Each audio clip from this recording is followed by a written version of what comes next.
Hello, everybody. Welcome to Radiator Comics Studio. My name is Neil Brideau. My pronouns are he, him. I run Radiator Comics, which distributes self-published and small press comics, graphic novels, and zines. Thank you so much for joining us for today's event, Hands-On Advice with Cara Bean, Sheika Lugtu, and Jarod Roselló.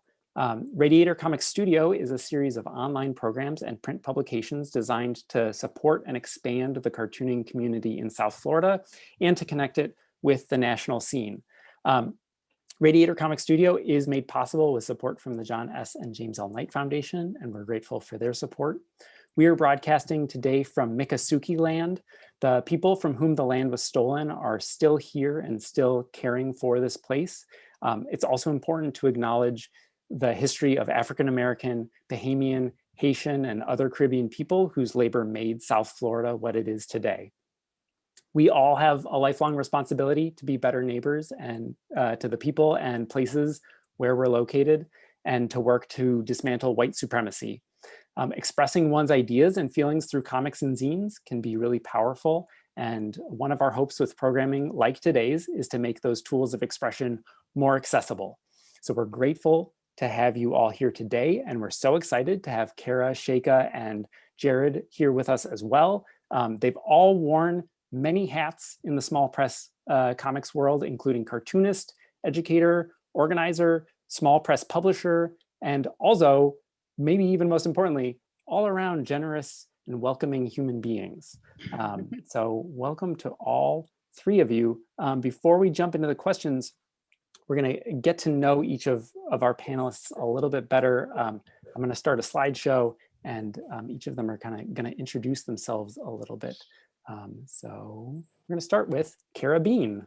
Hey, I'm Cara Bean. My pronouns are she, her, and I am a cartoonist and also an art educator. I've worked as a high school art teacher for about 13 years, and I love teaching drawing workshops with people of all ages. So that's something I do now for fun. My focus for the last couple of years has been on mental health comics for kids. So this is a 24-page comic I made with the Center of Cartoon Studies. And it was wonderful to collaborate with mental health professionals, as well as other cartoonists, and create this piece, which is available on the Center of Cartoon Studies website for free. If you're interested in it, you can download it. And then I'm also working on a larger work, a book about mental health for kids that really looks at neuroscience and information about mental health. And so I'm drawing a lot of brain parts and feelings. And so that's what I'm working on now. And will be working on it for this whole year. And this is your limbic system with little faces on them. Just your emotional part of your brain. What else can I tell you? I love comics. I'm friends with Neil because we did shows together, and he comes to Massachusetts and does mice. And I love comic shows. I love getting other people to draw and to make comics with me. I'm kind of I like to collaborate and to bring people together. Cool. Welcome, Cara. And our next panelist is Sheika Lugtu. Welcome. Hello, I'm Sheika Lugtu. I've been a cartoonist, an educator, an editor, and most recently focusing as a small press publisher. This is an example of my personal cartoonist work, which I don't do as much these days, but I used to do a lot more work with the Lady Drawers, both as a cartoonist and as an organizer editor, focusing on comics journalism, so a lot of nonfiction research and interview work that I would then turn into visual comics. I'm just really interested in the way that information like that can live both as an art form, but also be informational and digestible in a way that reading a big paper might not be. And so I do also now run Cowhouse Press out of my living room, which isn't very large here in Chicago.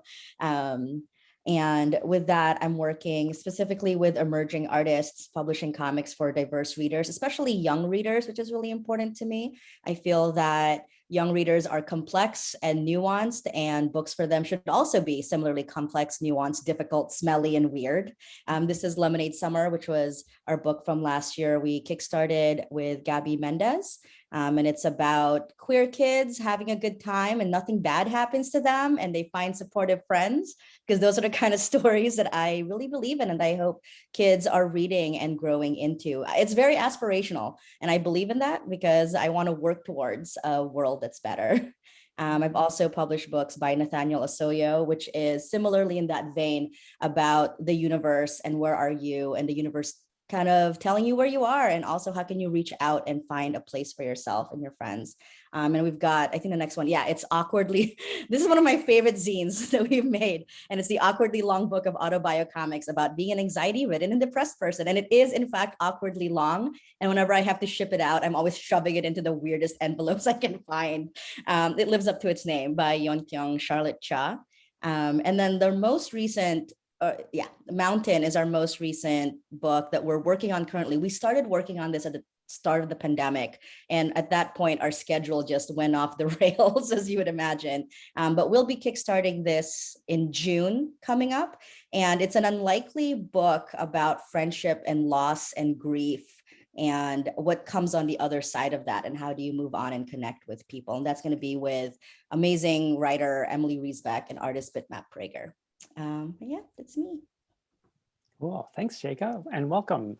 And then our third panelist is Jarod Roselló, and welcome, Jarod.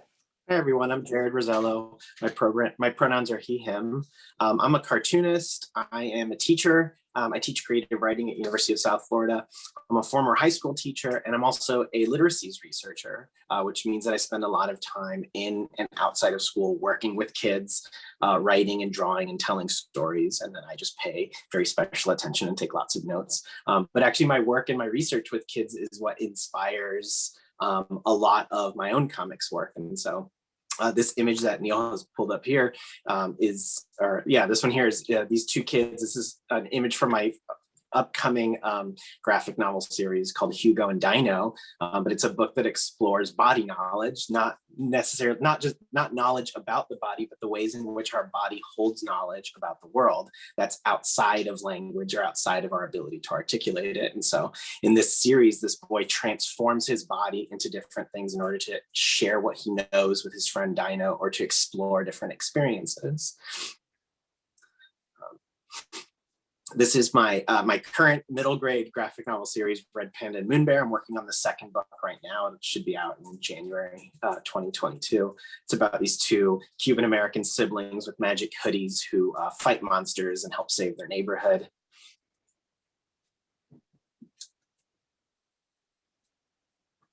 And then this is my first book, which is a book called The Welder Spare Will Never Be Found. This was for a slightly older reader.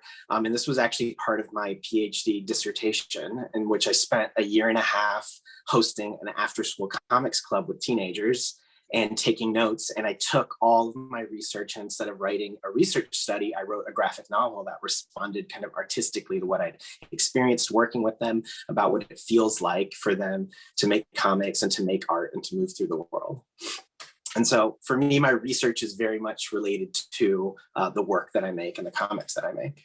And then, yes, as Neil had flashed up there briefly, I was briefly a small press publisher. I ran a press called Young Steel Press with my wife, Angie, and we published comics by Latinx cartoonists. And so my son was born, and I ran out of time to run a press, as anybody, as Neil and Sheika could attest. It's a lot of work, but we did put out, I think, 3 mini comics in the course of a year, and then or I guess 4 in like a year and a half before shutting down temporarily.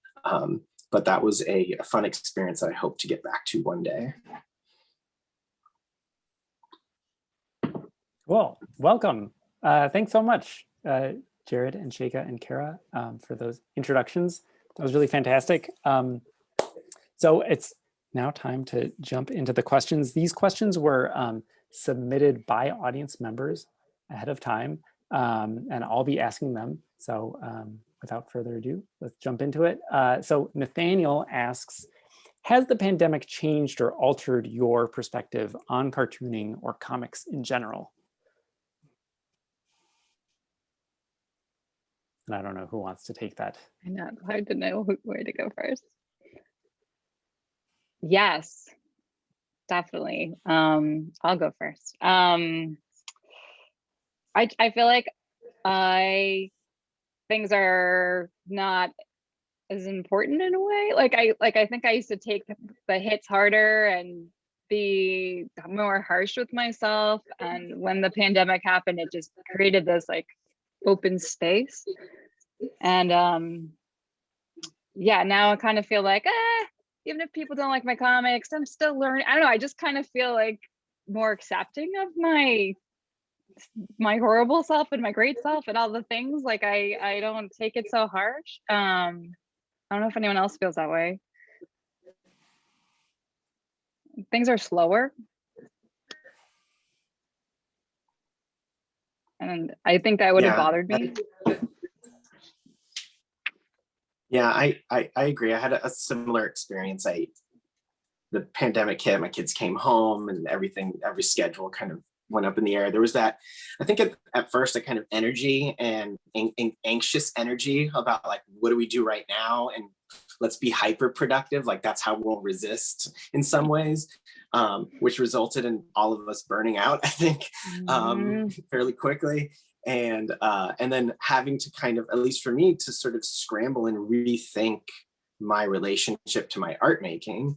And because it had been, I teach all day long and I have young kids at home. And so I'm always in a position where I'm helping or aiding others, and that takes from you a lot. And so I wanted to find a way that my art could sort of give back to me a little bit. And so for me, it actually went back. I sort of shelved some big serious projects I was working on, and I thought, I can't do this right now. I need to make something that like energizes me in a way. And so I have an agent, and I called my agent and I was like, let's put this aside. Let me share with you my like top secret folder of like doodles and drawings, and let's talk through these. And I was talking to her about some of them. There was some that I was really excited about because they were just silly and goofy and fun. And I was like, I can do this right now. This is what I can do. And so I think it made me think about my time as not my time in my emotional space and psychological space, not as something for me to work against, but to try to work with instead. And so rather than working against how I was feeling or what I was doing, I thought, well, based on how I am feeling right now and what I need right now, what could I make? And so that resulted in some projects that I may not have done in that moment. Yeah, I think that really reflects with me, because the biggest thing I got out of the pandemic shift was shifting my thinking and being kinder and more empathetic to myself and the people I work with. As a very type A Leslie Note person, I have calendars on calendars and schedules and to-do lists. And I had so many projects that I had been planning for years at this point. And then the pandemic hit, and realizing that it was a conscious and personal choice to shift from working with people in a way where I'm thinking about deadlines and schedules and projects and productivity, and shifting that into thinking about, okay, it's about connection, and how about we slow it down a lot. And instead of just giving you a deadline, let's talk through it and let's work through it, because we're all living this weird time together, and being kind to not just myself, but everyone around me in terms of, oh, are you hitting your productivity goals? What is productivity? None of that matters. Throw that out the window. Let's focus on what feels good and what will make you feel fulfilled in your project right now, versus whatever metrics we're using of productivity, or what makes you a good artist versus do you care about what we're doing. If you don't care about it, let's put a pause on it. Let's just stop for now and reassess what that means later. I think that for me was the biggest shift. And with the press, stopping and thinking of it instead of, oh, I'm publishing 8 books a year because that's just what I've always done, and every year is publishing one more and one more and one more. It's now, okay, let's stop and think, which of these projects matter to me? Which of these projects are going to matter to me in a year or in 5 years, and focus on that. I will add, I just remembered a few kooky things I've done since the pandemic that I'm like, I started a YouTube channel. I started just Zooming and doing this video stuff. Like if you had asked me to do this before the pandemic, I'd been like, no way. But it's just, you're so hungry for connection that even the most like introverted people are willing to put ourselves out there. So I feel like that would have cracked me. If I saw the future, I would like, no, I wouldn't have done that, but I have. That's so funny. Similarly, I never used to be a neighbor person. And then the pandemic has definitely turned me into, I'll sit in my yard. I've put up signs for my neighbors. I know everyone's name. I know their dogs' names. And I've never been that person before. So that's been a fun shift. Yeah. Do you think when we go back, or if we go back, or whatever going back means or looks like that, we'll just sort of forget about this and go back, or that we'll take some of these lessons about being kind and generous and compassionate to ourselves and others with us? I hope so. I hope so. I hope so. And I'm also, one thing that I hope will happen is that we're all still willing to get on a screen, because I know that right now there's this feeling of just, I'm so sick of staring at a screen. But at the same time, I feel like I've been able to reach out to people that normally wouldn't be able to, wouldn't have the time to.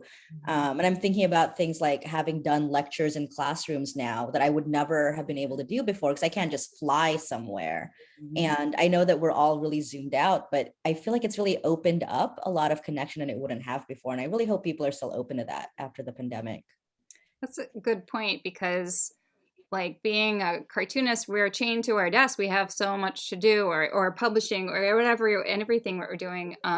If you were to say yes to an event at a college or a library, that means driving there, showing up, like doing the thing, driving back. Like it's a kind of a whole day is gone. But to be able to zoom in for 1 hour and then be able to get back to work is nice. Like I never realized I have that opportunity. So maybe we'll do. Yeah, that's true. I used to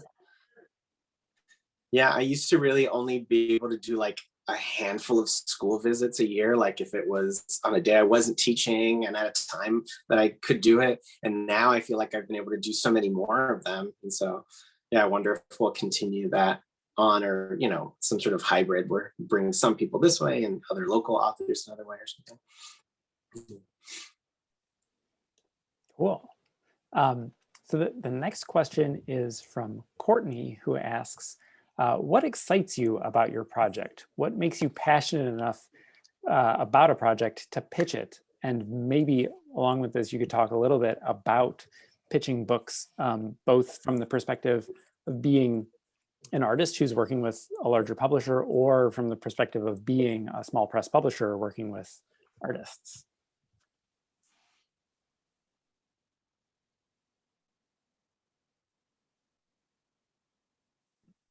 I'll start this. Oh, okay. Jared, please. Yeah, I was gonna say, I don't know. For me, I have a really slow buildup to working on a project, and so usually it's like a character I've been doodling for like a year or two that I just like that stays with me. It's not someone that I draw for a month and then it disappears. And so by the time I'm like, I want to tell a story about this character, I feel like I have a ton of questions about this character, more than I have answers, and I want to just like explore those questions and let them kind of live in a story and see where that could go. And so if I don't really have questions about a character, I probably won't make a book or even a short comic about them. And so so doodling and sketching in my sketchbooks is a huge part of my process of how I know if I'm excited about something. Like when I sit down and I open my sketchbook and I want to draw this character, then I know that I'm excited about this character. I'm excited about telling this story. And then I let the story kind of come from characters. And then when I have a feeling of, oh, here's a story that came from this character, then I start to put a pitch together for something that I might want to work on, and start asking those more specific questions about what is this, how long is it, what shape is it, those things that cartoonists have to consider. Did you want to go next?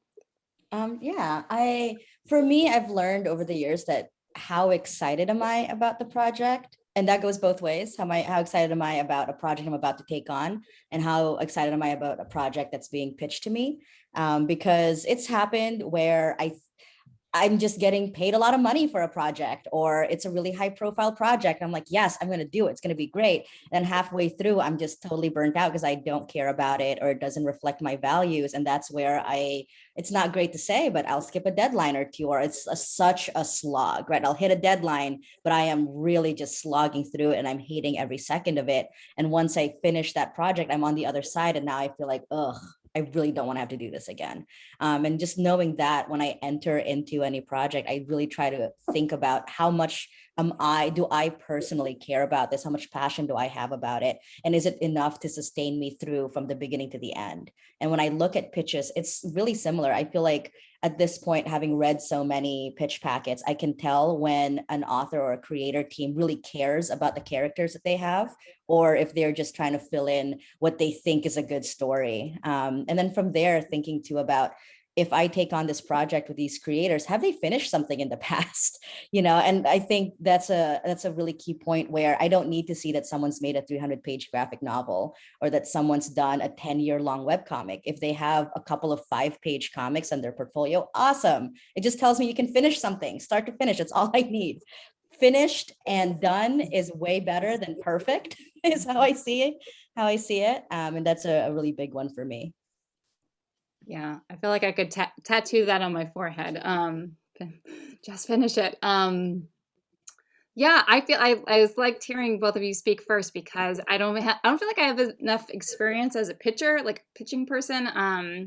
The way I've tumbled into this was very organic, and I feel like I have like this little snowball that's been rolling and getting bigger, and but I can speak to, I was thinking about this, and that like I've tried to do other projects, and the same thing as Sheika just said is that they disintegrate, or at some point they break apart because there's something it's so much work to make a comic. Oh my God. It's so much work to make a comic. And if there isn't the right like spark inside of it, you need something really big to make you get to the end of it. It has to have this like very special why, like in your heart about it. And so I think so there's part that, and then partly like it's like also like this itch or this annoying thing that if you don't do it, you're going to be so bothered. It's like a combination, and you almost so like this journey that I'm on started as a little mini comic about, I attended and did sketch notes about depression and teen suicide. And I shared that, and it was like, people loved it. And this was years ago, like 10 years ago. And somebody said, oh, like, would you ever want to try to write one for kids?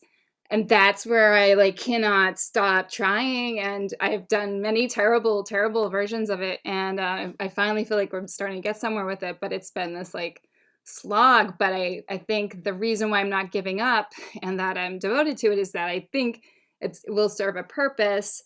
And even if it doesn't, and like nobody likes it and it's a bomb, I feel like I've grown just like learning about this stuff through the process. I don't even regret it if it like, I don't know, I don't finish. I mean, I think I am going to finish, but I don't regret it. In other words, like where I feel like other projects I've tried, I haven't had enough spark to want to keep going and going and going. I don't know if that makes sense.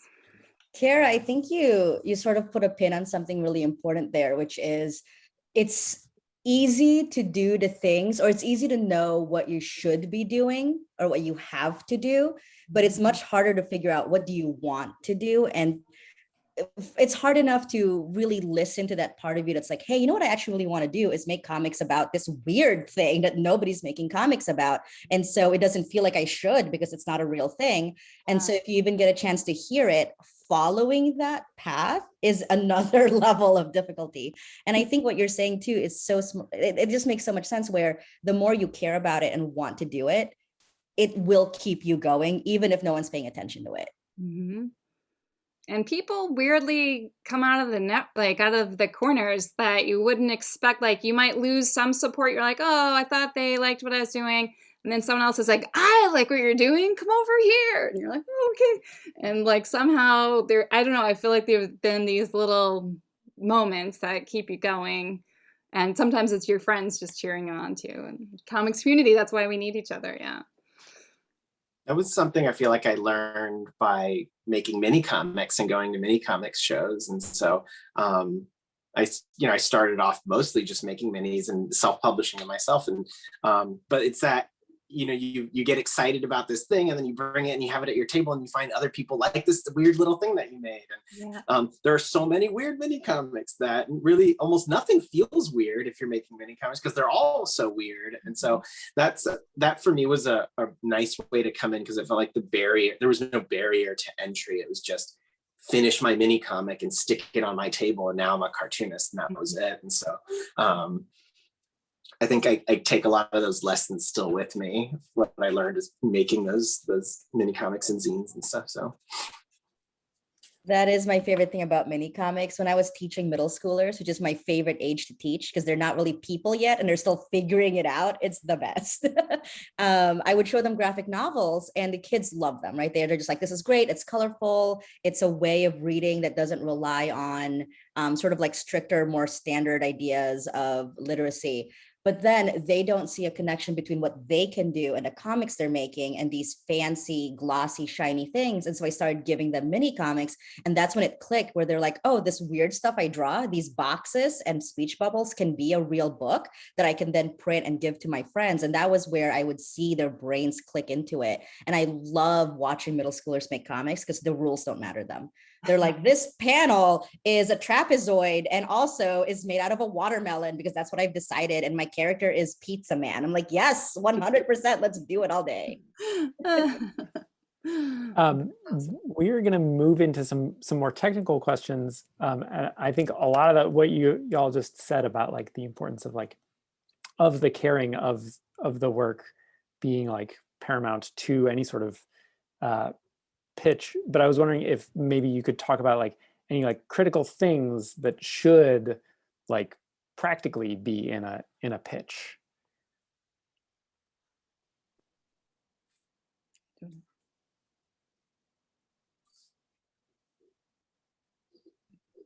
are we talking for like a graphic novel pitch? Is that probably the most, that's probably the thing you'd be pitching?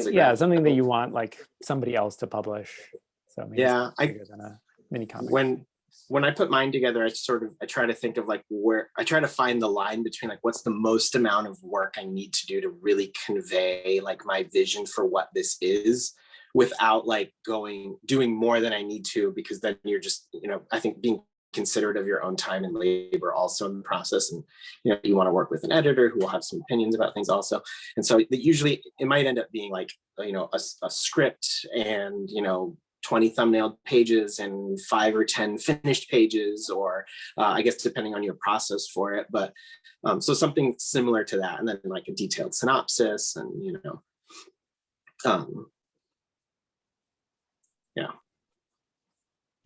I'll say from my point of view as a publisher, when I get pitches, I think the first thing I try to tell people is it doesn't have to be finished. I feel like a lot of people think, my entire graphic novel or my entire project has to be done, and then I pitch it to somebody, which some publishers want that. I don't. I'm the type where I want something in progress, because we're going to have a big feedback loop. We're going to have multiple editors working on that. And so something that just shows the spirit of the project is all I'm really looking for. To get into the nitty gritty, I'm looking for a cover image, and knowing that cover image might or might not be what the project it will end up having, but some sort of image. And that just gives me an idea of, okay, this is what you're envisioning it's going to look like, whether it's full color, inked or not. Is it traditional? Is it, digital? Like, it just gives me an idea visually of what you're looking for or what you're looking to do. I look for a project synopsis, which the key for me is I just want you to spoil it for me. I feel like a lot of people will write their synopsis as if it's the back of the book, which is fine if you're trying to entice a reader, but you're trying to entice me, the person who's going to publish the book. I want to know that you know what the ending is, which sounds silly when I say it out loud, but a lot of people will send in a pitch packet and they're like, I'm still figuring out the ending. I don't actually know how it's going to go. And it's like, okay, I need to know that, because I'm putting in money to publish this book with you. And then from there, sort of, so like there's a plot synopsis, and I'm really trying to figure out, have you put enough thought in the characters? Do you care about the characters? Do you know where the story is going? But also, are you self-aware enough that when we go into these editing rounds, that you're not just going to stop and say, no, like, I don't want to change anything, and I know exactly what's going on. I want you to be self-reflective and be able to take critique and feedback and sort sort of weave that into the story while staying true to your own voice. And then with I do want to see drawings. I've seen enough pitches where it's a werewolf story, except there is nary a drawing or a page of the werewolf transformation happening, which makes me worry, can you draw a werewolf transformation scene? If the book is going to be about, very technical and there's going to be a lot of cars and spaceships, can you draw cars and spaceships? I would like to see those in your pitch packet, please. And then thinking about these sample pages, I feel like people try to go into it thinking, I'm going to have 30 sample pages for my book that's only 100 pages long. Like, don't do that to yourself. It's okay, especially because a lot of it will change in the editing process. I try to think of that as, think of it as a way to sit down and decide for yourself. Is it going to be full color? Is it going to be inked? And then do maybe 5 or 10 and see if you can pull that off. Because if you can do it, if in 10 pages, you're like, wow, I hate this. This is way more labor than I thought. My wrists hurt. I hate staring at a screen. Maybe reassess what you want your project to look like. And then, redo your pitch packet, because that is what tells me, okay, this is what the book is going to look like. You are making a commitment that this is what the book will be like for the next 100, 300, 500 pages, whatever it is. I can't tell for you. Like I, as the editor, I'm not in your brain. So all that you can tell me is what you can provide visually. Sorry, I got really granular there. Oh, that was great. Yeah, that was fantastic. So we have an anonymous question. And they write, I've started dabbling in digital art and love it. Are there resources you recommend for learning more about this? Also, someday I'd love to buy a standalone drawing tablet. I know a lot of people use Procreate on iPad, but I've never used Apple products. So I'm wondering if there's another recommendation with a fairly big screen. And there was also another question that I felt connected well with this, which is just a general kind of like, what is your favorite comic software? I can talk about this one. I've been using just my iPad Pro, and my most amazing cartoonist teacher, Jonathan Hill, who's a fantastic cartoonist. If you follow him on Twitter, every once in a while, he's like, I'm teaching a Clip Studio Paint class. And I signed up for his Clip Studio Paint class. And it was like 8 weeks long over the pandemic. I was so happy. I had already used the program, but it was tough for me. I wasn't comfortable with it.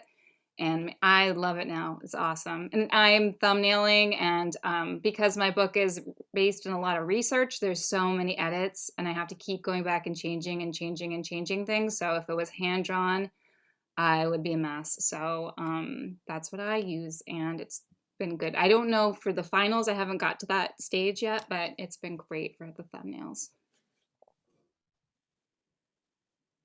Kara, I had to step away to take my dog who's needed to go out for a second, but I missed it. But were you talking about Jonathan Hill? I was talking about Clip Studio Paint, and Jonathan Hill taught me how to use Clip Studio Paint. Okay. And I know a couple other people who did his class and really liked it a lot too. Awesome. I just want to say to the question about the Apple products, I don't use Apple products either. And I just recently bought an iPad, my first Apple product ever, to draw on. And I use Clip Studio Paint on the only thing I know how to do on the iPad, I can't even save a file, but I know how to, I don't even know how to open a PDF, but I know how to draw and save my Clip Studio files on it. It's really, for me, it's the best. I used to use a Wacom tablet, and I like this even more. I use a paper-like cover on it that adds a little bit of sort of texture to it. And then, and then you set your stabilization to give you the right amount of friction, so it just sort of mimics. I play around with it until the line I draw on the tablet looks like the line I would draw if I were drawing in a piece of paper. And then I think, okay, there it is. Those are my settings. So I've been doing that too, all digital, and it's been really great. Although I did, because I'm teaching now too, I teach my students on paper, and I go back and I started drawing with ink on paper, and I was like, oh my gosh, why did I ever leave this? I know, I prefer that. I prefer ink on paper, like if I had my way, but because of time and my ambition, it's like I won't be able to do it if I don't do it this way. So. I think the iPad Pro, I could be wrong about this, but I think it's the cheapest best option too, in terms of going for the giant Wacom tablet, other one that are like, I don't know, $2,000 or $3,000 or something like that. And so, yeah, you might just have to go that direction, anonymous questioner. Yeah. I like it. Procreate is cheaper than Clip Studio Paint as a starting ground if you've never done digital before. I'm going to be a boring, awful old person and say that in my experience with myself and with my teaching, the best way to be good at drawing digitally is to start by drawing traditionally. If you have your foundations with your color theory, knowing your pens and how they work, it's a lot easier because you know that if I do this with this color, or if a pen does this, it looks like this. Knowing things like line weight and just perspective, that's easier to figure out on paper. And then once you have that solid, transferring that digitally is just a little bit easier because now you're trying to figure out a tool versus the foundation or basics of art making itself. But that's the boring answer. No, that's excellent. I'm so glad you said that. That's so true. Cool. Those were all really helpful answers. As somebody who like me personally knows nothing about digital drawing, that was like, thank you for those answers. All of those answers. So we're gonna shift gears a little bit and talk a little bit about the hustle of comics. So Rafaela asks, what are some good ways to market yourself at an early stage in your comic career?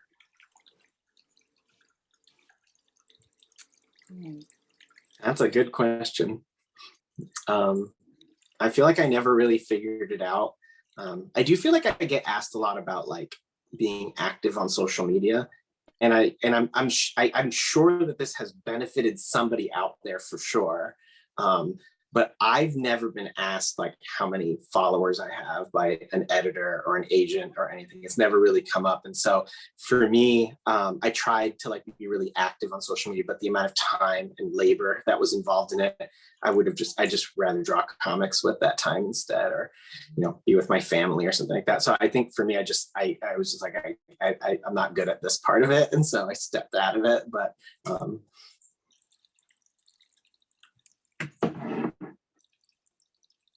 Trying to think here. Marketing. I guess I mean, I use social media, and I think it does help.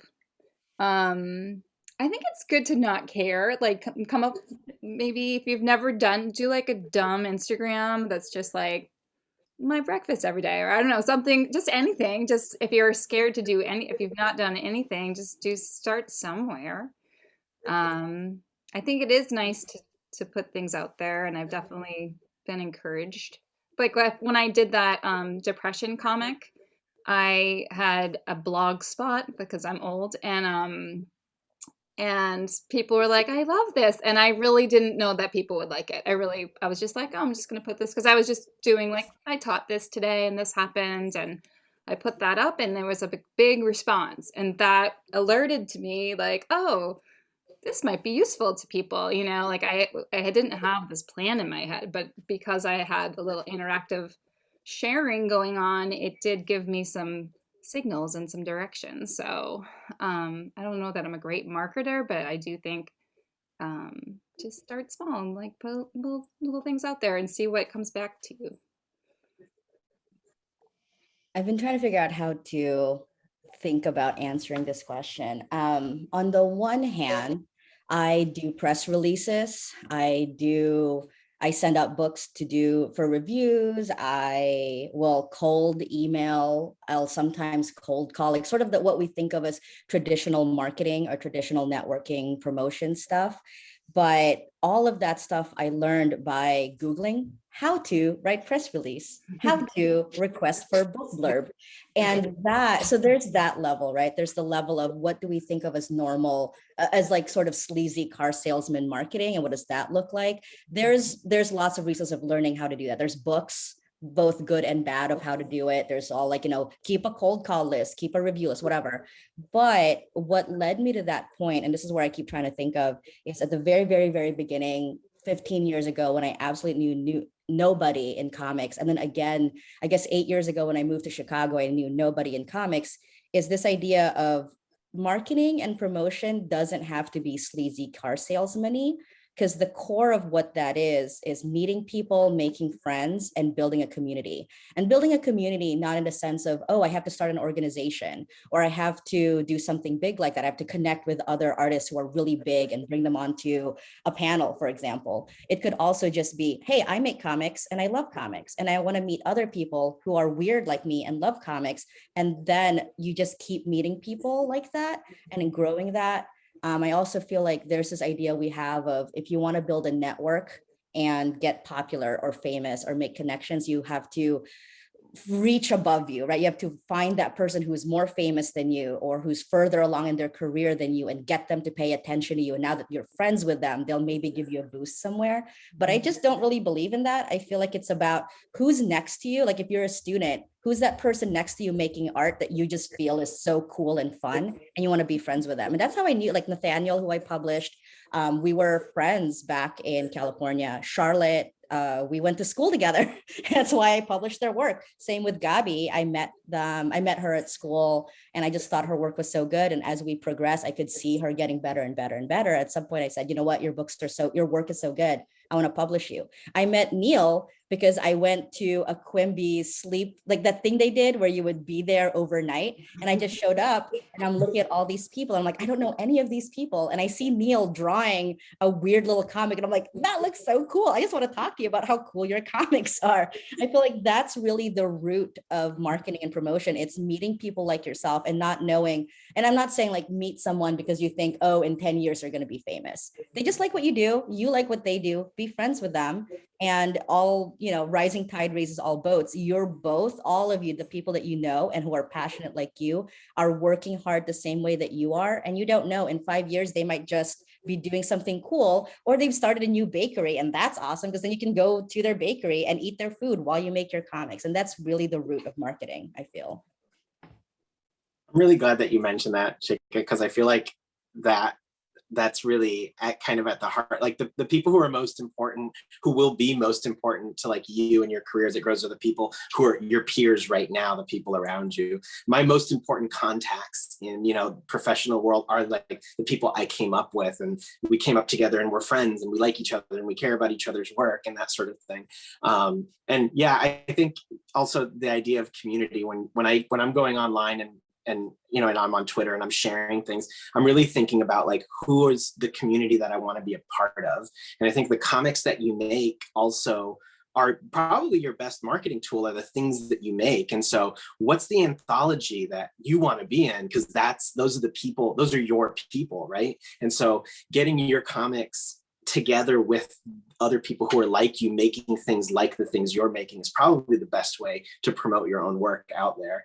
And so thinking a lot about what is the sort of micro community within our larger community that you want to be a part of, because you share the same values, because it's important to you, because these people you want to be friends with these people, not because of what could they do for me or something like that, I think is probably the most powerful way to continue to grow in a kind of meaningful way, and to feel like you're a part of something. Yeah. That reminded me of a story that's a little embarrassing for me to share, but I'm going to do it because I think it's illuminating. Many years ago, I don't even remember how many years ago, but this is like maybe 10 or 15 years ago, Hazel Newlevant, who is now an amazing editor, works at amazing places. I was on Tumblr one day. I hope this isn't so embarrassing for them either, but they had posted a call on their Tumblr for class to make a zine anthology. And they were like, for my friends, let's do this. And I was like, holy cow. That I didn't know who they were. I just thought it was such a cool anthology idea. So I sent them a random Tumblr message. I was like, hello, you don't know me and we're not friends, but I just really want to make art for your anthology. And they were like, okay. So I sent it to them. It never went anywhere. But then, I'm doing conventions, I'm doing Zine Fest, they're doing the same thing. And then something like 10 years later at Cake, I was like, hi, I'm throwing a backyard barbecue for some people. And we met each other 10 years ago on Tumblr. Do you want to come? And they were like, okay. So then they did. And that Cake barbecue, Neil, I think you've been to, has grown from the very first. That's what I mean by building community. When I first came to Chicago, it was my first year. I went to Cake. I only knew 7 people. And I was like, hey, y'all want to come to my backyard? Because I live 5 minutes away and I'll make you food. And then they did. And then every single year, they would bring their friends. And then the year after that, they'd bring their friends. By the time before the pandemic, the last barbecue was like 280 people in my tiny backyard. Wow. And that's what I mean about building community. It's just starting with meeting someone and liking what they do, and then just be like, hey, get yourself out there, which is hard and weird as a cartoonist. Yes. Yeah. If you post online, I'm doing a zine of comics themed around 90s cartoons, you'll get 100 submissions, you know, and some of those people will end up still being your friends 10 years from now. So you can even start that process. You don't need to wait for somebody else to put the call out. You can put the call out. You can be the person who brings people to you and finds other people who are like you and do that. That was something a friend of mine, he and I, we used to do that all the time. You know, we still are in touch with a lot of the people we published in our zines and our fan zines and our little anthologies and stuff. So, and speaking of building community and using that as a tool for marketing, not in a sleazy way, but in like a legit friendly way. Sheika mentioned CAKE, the Chicago Alternative Comics Expo, and you know, comics festivals are like a great way to like meet people and connect with them, whether you've met them online before or not.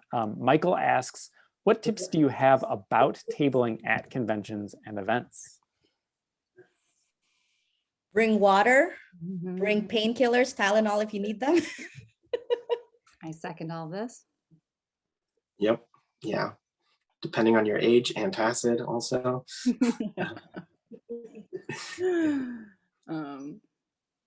I'll say that my first few years tabling at conventions was really anxiety inducing because I kept wanting to like make back my table, you know, and I thought that was the only way that I could show that I was successful at being at a show.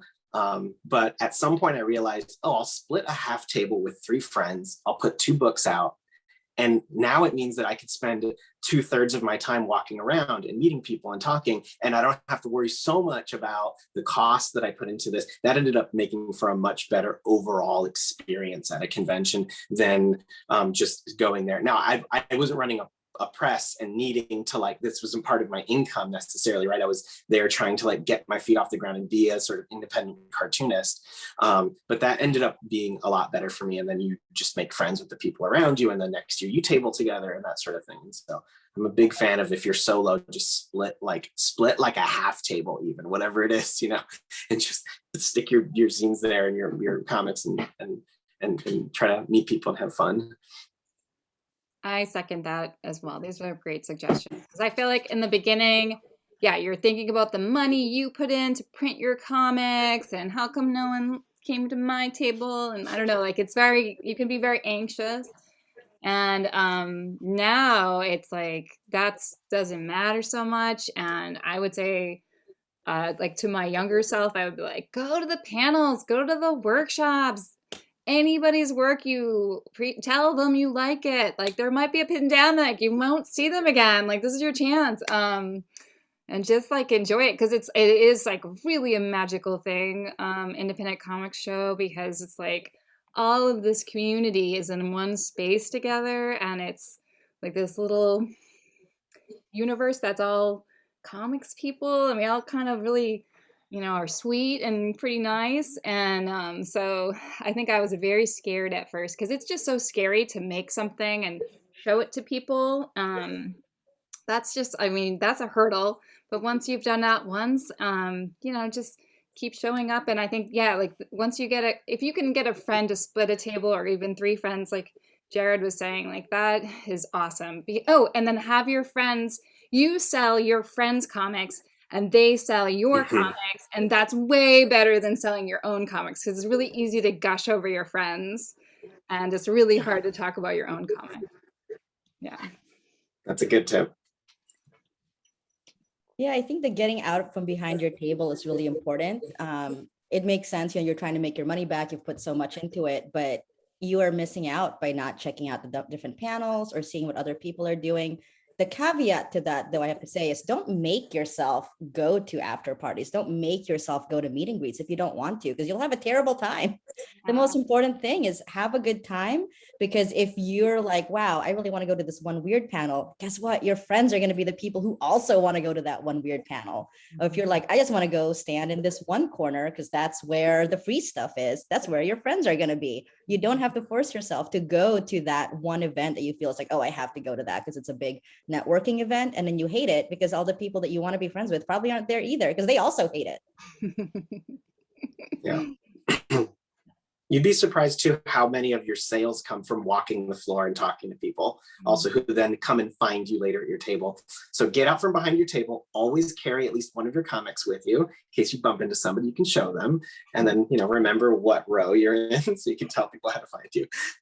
But yeah, usually someone whose table you stopped at to talk to will come by your table to come and check out your comics. So yeah.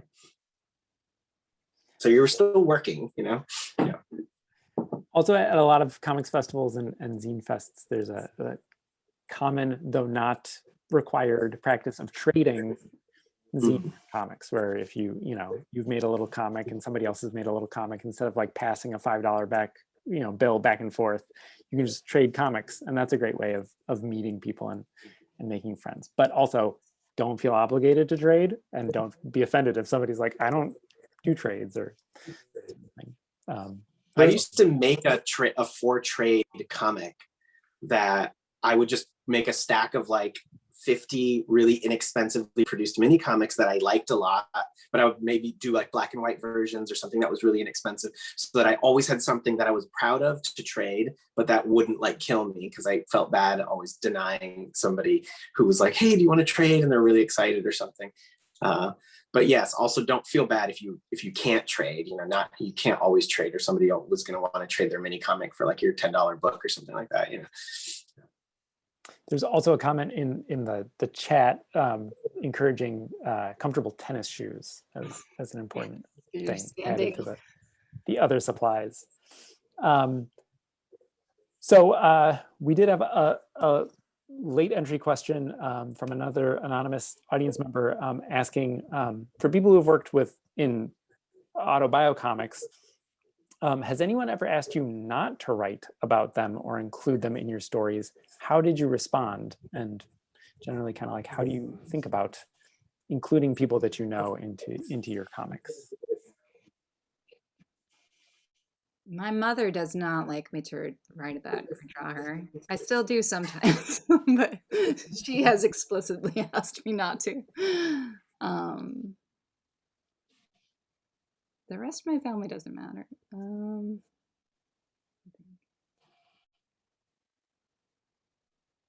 I've had things happen as a teacher with students that I'm like, is it okay if I draw this?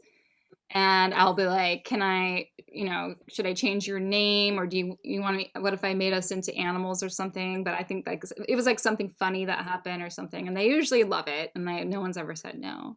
But I'll ask because I don't want to step on any toes. I've definitely shown the comics I've made, because I sometimes will do like research comics about people, and even though they've consented in advance, I still want to make sure that they're okay with their representation and the way that I've drawn them, the names that I've given them. And so sometimes I'll, what name do you want to be? Or do you want to be a human or an animal or something like that? Those kinds of things. I used to draw a lot of comics about my kids. And at some point I stopped being comfortable doing that, even though I started feeling like I was sort of colonizing someone else's story in a way, and I was observing these stories, but I was clearly not the sort of protagonist of them. And so I think part of it too is about finding where you're comfortable as a storyteller, like where the line is for you individually, and just talking to the people involved in the story, and I guess it depends on your relationship with them. This is a really big question, and something I think about all the time, because I used to, before I started doing work with Lady Drawers, before I started publishing, I was doing daily diary comics, and I did that for about 7 years, which meant I went through 3 different relationships during that time. And those autobio comics were very confessional. I started them very young. I was 18, so it felt like I had to pour all of my thoughts and feelings and hearts out into these comics. And something I learned along the way is that no matter how objective it feels to me, my experience is not objective when it involves another person. So in my mind, I think, well, I was in the right in this argument, and I'm going to write about that. And because it's such a big feeling, so I'm going to do comics about it. Or when my relationships would go through tough times, I would write about that. And at first I thought, okay, well, I'm experiencing it and it's my comic, it's from my point of view, so I'm going to write it the way I want to. And this is all objective and factual. So it doesn't matter what the people in my comic are thinking of it or how they're being portrayed. But that's not true. At the end of the day, what I'm doing is canonizing and recording one point of view of what happened. And over time, and really stumbling a lot on some of those old comics, when I look back on it, I came to sort of the middle ground of my feelings and my views and what happened and my point of view are valid, but it's not the only view. And I also, and this is just a personal thing, just because I'm writing about someone doesn't mean I get to villainize them, doesn't mean I get to paint them in a really negative light just because that was my experience with them. And so I try to approach these autobio comics that I was doing near the end there with sort of a compassion in terms of, and really trying to frame it as, this is what I saw. This is my feelings. This is what happened in these moments. And these are the people that are involved in them. But this is not 100%, this is not the only truth that there is. They are also people. Yeah, that's a really good point. I think we probably don't talk enough about the sort of responsibilities or obligations as artists. When we make art and stories, we put them into the world and they do things, they have effects on others. And, that, I think that should be a consideration always of what we make. We shouldn't be harming other people intentionally or unintentionally. Cool. I think we have time for maybe one last question. So this question comes from Darren asking, do you think about how to push the envelope or like how to improve upon your previous work with each new comic? If so, how do you set out to do that? And if not, what is the goal you strive for after finishing one work and starting a new one?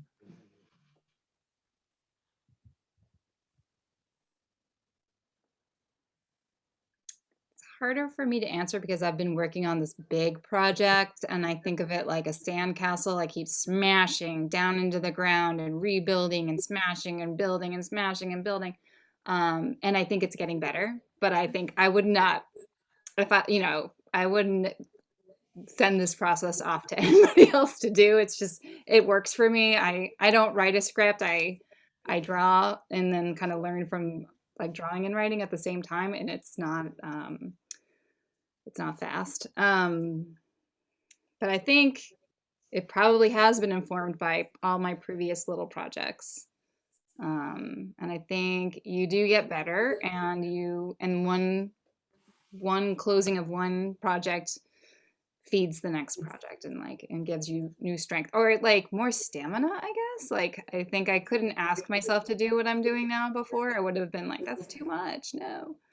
So maybe that's what I focus on, is more the like resilience and the stamina.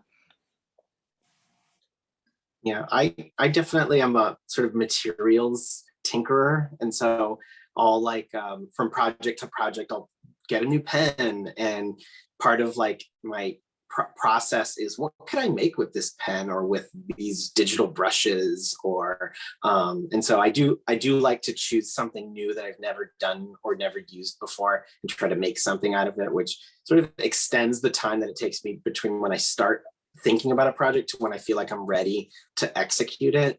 But it does keep it sort of fun and interesting and keeps me kind of guessing about like, oh, what about this? And so for me, yeah, that's definitely a big part of my process, choosing new materials and letting those materials sort of guide new ways that I would tell stories or draw or make something. And so now that I've learned Clip Studio, I found the like digital wash brushes, and I decided my next comic's gonna have no lines, all painted digitally. But I've never done that before, and I'm colorblind. I don't even really know how color works, but I'm just gonna figure it out, So for me, that's part of the fun of making art is, I don't ever want to know the answer to the question that I'm asking as I'm starting out. I want to discover it along the way. So Jarod is a madman. That's so wild. I should also say that I don't make comics for a living, which gives me makes me feel like I have the freedom to just make the thing I want, how I want, when I want, or else I just won't do it, because I can sort of just make that decision. And so I know that that's a privilege also that is part of my process. And so this is another one of those questions that really cuts me to the core. A really good question there, Darren, because I spent a long time when I first went to art school where, you know, they push you so much to be unique and find that original unique voice and push concept. And that really got in my brain. And I started, it's a weird two-way street, right? Because on one hand, I'm like, yes, I do want to break the boundaries. And I love that kind of work. Just personally, on a personal level, I love the kind of work that you look at and you're like, how did they even come up with this? This is wild. And I read those books and it's just like, how do you reverse engineer to try to do that yourself? But at some point that just got me mired into not making anymore. Because I'd make something and be like, well, this thing I've made isn't pushing any boundaries, so it's not good enough. So I'll stop and try another way of pushing a boundary. And that just gets you to a point where you're running up against the wall. And it wasn't until I let that go and was like, you know what, I will just make something. And something I learned is inevitably, if you keep making, you will keep growing, because you do the same line 10 times, you will get really good at drawing that line that way, which then goes into Jarod's point, where at some point you want to say, okay, I've now done things. I know exactly how to do something. What's a weird new wrench I can throw into the system? And that's the part that makes you a little bit better, infinitesimally tiny amounts of better every single time. Because once you get comfortable, once you get to a point of like, I know exactly what I'm doing, that's where you stop growing, right? So I feel like it's common for us artists and anyone to feel that little bit of fear of, oh, this thing I'm making just isn't good enough, or I just don't see it as good enough, or it's not as good as the stuff I love. And thinking that that space of fear is a bad thing, because surely at some point when you're really good, you no longer feel that fear, right? You now feel total confidence that you know exactly what you're doing. And the next project you do is going to be the one that's just going to like break every boundary. But that's not a good space to be in, because you get to that point where you're a band that's made the exact same album every single time for the last 10 years and you've never tried anything new. And so that space of fear and discomfort and insecurity and not knowing if the next thing is going to be good or not is a beautiful, magical, transcendental space that is easier to say be comfortable in than it is to do.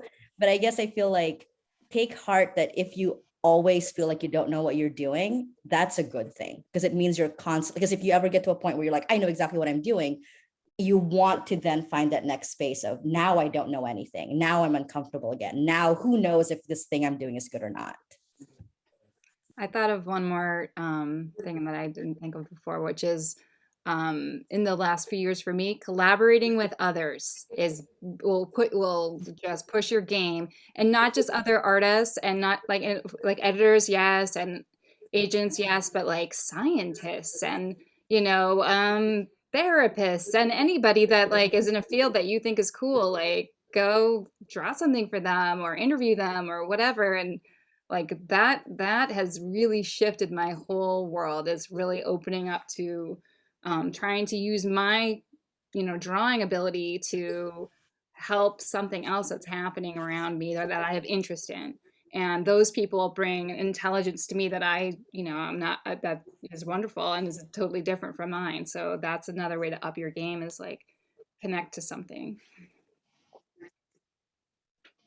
And I think that comics is a really great medium for making some of those decisions too, because I mean, all art is constraint based, but comics is often very explicit about its constraints. Like you have to decide the size of your paper before you start drawing your comic, the grid that you're going to work on, all right, even everything down to like, what will the tail of your word balloons look like? That's a constraint that you choose in advance. And sometimes just altering one of your constraints, like, okay, this time I'm not going to have any borders around my panels, right? And that becomes part of your form and part of the way you tell the story. So I like to sort of just tweak one thing, maybe like, okay, I'll try it this time without doing any of these things. things, or I have to include this always, or I'm only going to use one color for the whole comic. How do I make that work? I think that can be a really rewarding, low stakes way to continue to push yourself as an artist within comics. And you're never really, you're doing something new for you, but you're always sort of within the larger community of practice. This is what's happening here still. So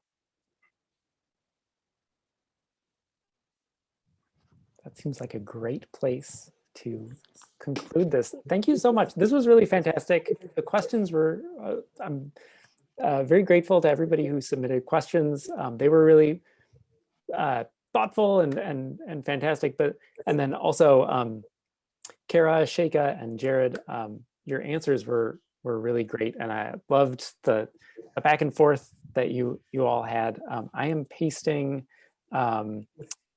links to everybody's websites, including Cara's Patreon and Cowhouse Press, the press that Sheika runs, as well as a link to the information about the book that they'll be kickstarting soon, and Jarod's website. Also to Radiator Comics Studio, which is the program that runs this. I do want to share before we get going.